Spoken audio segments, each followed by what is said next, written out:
জিহাদিদের ভয়াবহ খোলা চিঠি। আগে তোমাদের বউ নেব, তারপর মেয়েদের সঙ্গে খেলা করব, তারপর জমি জমা দখল করে নেব, সব শেষে প্রাণী মারব। হিন্দুদের এসব সহ্য করতে হচ্ছে গত অর্ধ শতাব্দী ধরে।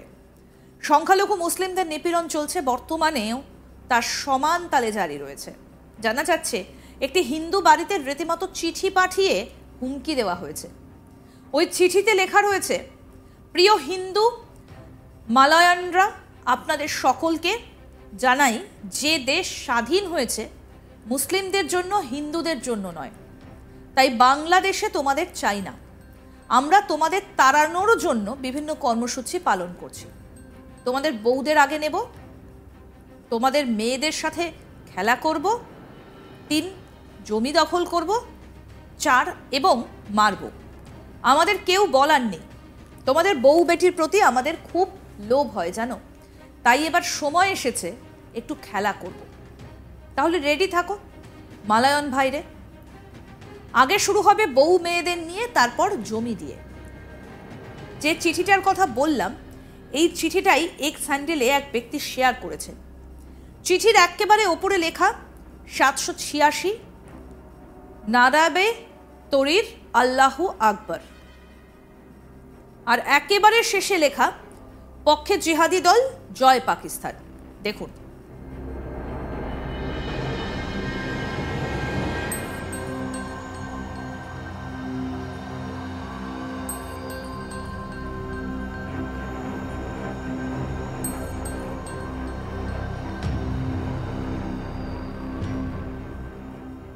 এই দুর্বিষহ পরিস্থিতি বহাল রয়েছে বাংলাদেশে। বাংলাদেশে এমনিতেই সংখ্যালঘু হিন্দুদের ওপর সংখ্যাগুরু মুসলিমদের নিপীড়ন চলে আসছে বিগত অর্ধ শতাব্দীরও বেশি সময় ধরে। শেখ হাসিনার সরকার পড়ে যাবার পর তা চরম আকার ধারণ করেছে। হিন্দুদের খুন, হিন্দু ঘরের মহিলাদের উপর অকথ্য অত্যাচার, লাভ জিহাদে ফাঁসিয়ে বা জোর করে হিন্দু মেয়েদের ধর্মান্তরিত করে বিয়ে করা, মিথ্যে অভিযোগে হামলা, ঘরবাড়ি, দোকানপাট, ধর্মীয় স্থান ভাঙচুর, লুটপাট, অগ্নিসংযোগের মতো ঘটনা নিত্য নৈমিত্তিক হয়ে গেছে। তবে হিন্দুদের উদ্দেশ্য হুমকি চিঠি এই প্রথম নয়, অর্থাৎ হিন্দুদের উদ্দেশ্যে হুমকি চিঠি এটা প্রথম নয়। বাংলাদেশের হিন্দুদেরও অন্যতম প্রধান উৎসব দুর্গাপুজো। কিছুদিন আগেও জানা যায় মৌলবাদীরা প্রকাশ্যে হুমকি দিচ্ছে যে দুর্গাপুজো উদযাপন করলে তাদের ছাড়া হবে না। এমনকি অনেক এলাকায় পুজো আয়োজকদের ভয় দেখানো হচ্ছে এবং তাদের বাংলাদেশ ছেড়ে চলে যাবার পরামর্শ দেওয়া হচ্ছে। যারা পুজোর প্রস্তুতিতে রয়েছেন তারা মৌলবাদীদের সরাসরি হুমকির শিকার হচ্ছেন।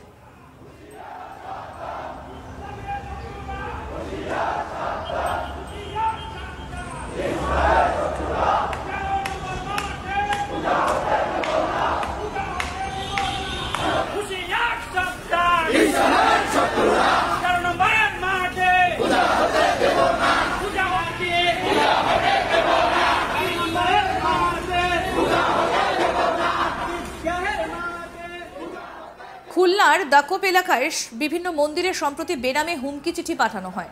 মন্দিরের পরিচালকদের কাছে 5 লাখ টাকার টোল দাবি করা হয় হুমকি চিঠিতে। অন্যথায় দুর্গাপুজো উদযাপন করতে বাধা দেওয়া হবে বলে জানানো হয়। দাবি পূরণ না হলে ভয়াবহ পরিণতি ভোগ করতে হবে বলেও ভয় দেখানো হয়েছে। স্থানীয় গণমাধ্যমে প্রকাশিত প্রতিবেদন অনুসারে চিঠিতে স্পষ্টভাবে উল্লেখ করা হয় 2024 সালে দুর্গাপুজো করতে চাইলে 5 লাখ টাকা দিতে হবে, না হলে পুজো করতে দেওয়া হবে না। আরও বলা হয়েছে এই চিঠির বিষয়টা কর্তৃপক্ষ বা গণমাধ্যমের সঙ্গে শেয়ার করা হলে দায়ী ব্যক্তিকে শারীরিকভাবে ক্ষতিগ্রস্ত করা হবে। সম্প্রতি বাংলাদেশের রাজধানী ঢাকায় কাফেরদের এই দুর্গাপুজো বিসর্জন নিষিদ্ধ বলে পোস্টার, প্ল্যাকার্ড হাতে বিক্ষোভ হয়েছে।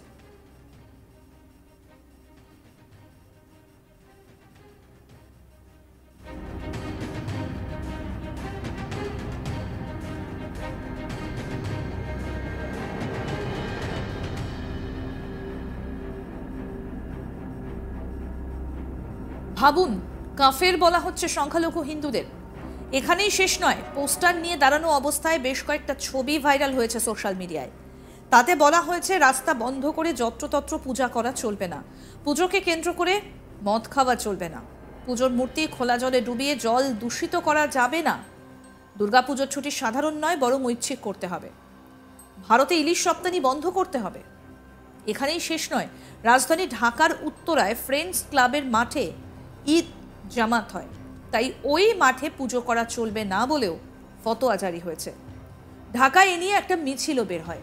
এই মিছিল থেকে স্লোগান ওঠে, ঈদগাহের মাঠে পুজো হতে দেব না। ঢাকার উত্তরায় বিস্তীর্ণ এলাকা জুড়ে এই দুর্গাপুজো বিরোধী মিছিল রীতিমতো গর্জে ওঠে।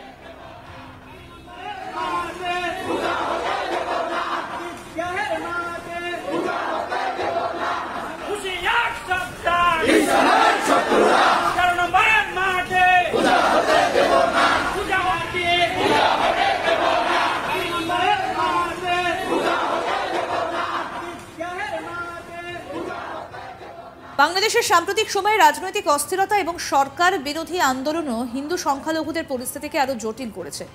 বাংলাদেশের সাম্প্রতিক ক্ষমতাচ্যুতি এবং সরকারের বিরুদ্ধে আন্দোলন নিয়ে মোহাম্মদ ইউনুস তার বক্তব্যে বলেন, এই অভ্যুত্থান একটা সুশৃঙ্খল পরিকল্পনার অংশ ছিল। এতে হিন্দুদের প্রতি মৌলবাদীদের এই ধরনের আক্রমণ আরো উৎসাহিত হচ্ছে বলে আশঙ্কা করা হচ্ছে।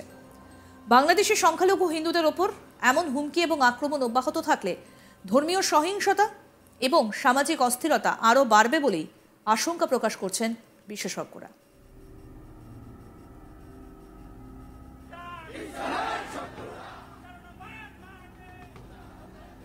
আপনাদেরকে বলি, গত 30/9/2024 তারিখ রাতে দিনাজপুর জেলার উত্তর গোপালপুর এলাকার কয়েকটা হিন্দু বাড়িতে এই চিঠি দেয় জিহাদি গ্রুপ এবং চিঠিতে উল্লেখ করা হয়েছে, দেশ এখন স্বাধীন, তোমার মেয়েদের ওপর অত্যাচার করব, তোমার জমি দখল করব, এদেশে তোমাদের জায়গা নেই।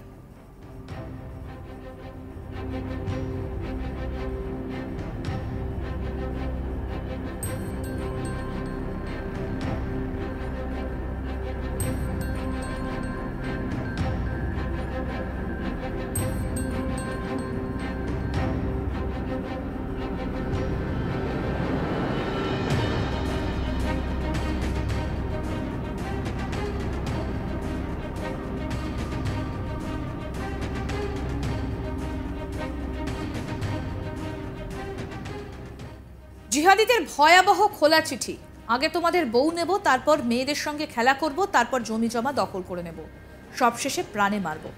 হিন্দুদের এসব সহ্য করতে হচ্ছে গত অর্ধ শতাব্দী ধরে। সংখ্যাগুরু মুসলিমদের নিপীড়ন চলছে, বর্তমানেও তার সমান তালে জারি রয়েছে। জানা যাচ্ছে একটি হিন্দু বাড়িতে রীতিমতো চিঠি পাঠিয়ে হুমকি দেওয়া হয়েছে এবং ওই চিঠিতে এটাই লেখা হয়েছে এবং বলা হচ্ছে, সকলকে জানাই যে দেশ স্বাধীন হয়েছে মুসলিমদের জন্য, হিন্দুদের জন্য নয়। তাই বাংলাদেশে তোমাদের চাই না, আমরা তোমাদের তাড়ানোর জন্য বিভিন্ন কর্মসূচি পালন করছি।